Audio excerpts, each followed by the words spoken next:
اللہ آنے جانے سے پاک ہے، لیکن با کا اضافہ یہ بتاتا ہے کہ اللہ تعالیٰ کہہ رہے تھے یوں ہی سمجھو کہ میں اپنے بندے کو خود لے کر گیا اوپر، آپ جبریل کے کندھوں پر پروں پر سوار ہو کر نہیں گئے، آپ کا سفر الگ تھا، جبریل کا الگ تھا، یہاں تک کہ پہلے آسمان پر پہنچے تو دروازہ کھلا تو آدم علیہ السلام نے استقبال کیا، گلے لگایا، پھر اس سے اوپر گئے تو عیسیٰ علیہ السلام، یحییٰ علیہ السلام، زکریا علیہ السلام نے استقبال کیا، اور سارے آسمان کے فرشتوں نے استقبال کیا۔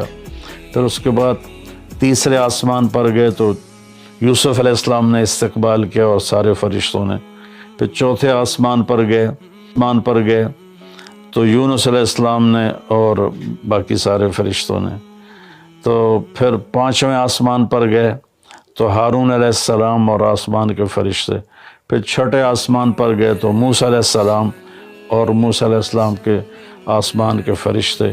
اس دن اللہ نے، میرا میں نے پڑھا کہیں نہیں لیکن مجھے لگتا ہے کہ اس دن اللہ تعالیٰ نے سارے فرشتوں کی عبادت کی چھٹی کرا دی ہوگی اور فرمایا ہوگا بس میرے محبوب کا دیدار کرو، استقبال کرو، آج یہی تمہاری عبادت ہے، کیونکہ ہر فرشتہ بے قرار تھا کہ دیدار ہو جائے۔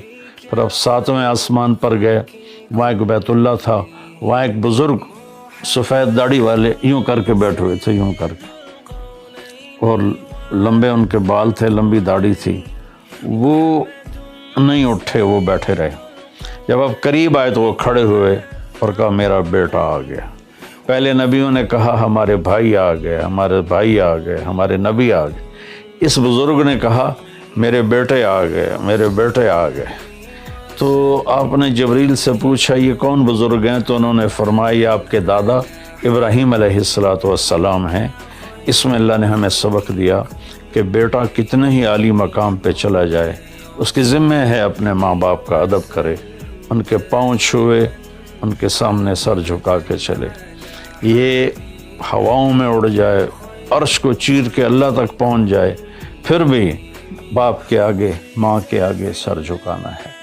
اور یہ سبق عملاً اللہ نے امت کو سکھایا، پہنچایا کہ اللہ تو جانتے تھے کہ یہ امت اپنے والدین کی کتنی نافرمان ہوگی، اور کتنے ماں باپ ہوں گے جو چھپ چھپ کے روئیں گے، کتنی مائیں ہوں گی جو دوپٹے کے پلو میں اپنے آنسو چھپا لیں گی اپنی اولاد کی نافرمانی کی وجہ سے، بدتمیزی کی وجہ سے۔ میرے نبی سے پوچھا گیا یا رسول اللہ قیامت کب آئے گی؟ تو آپ نے فرمایا اللہ کو پتہ ہے۔ کیا کوئی نشانی فرما دیں؟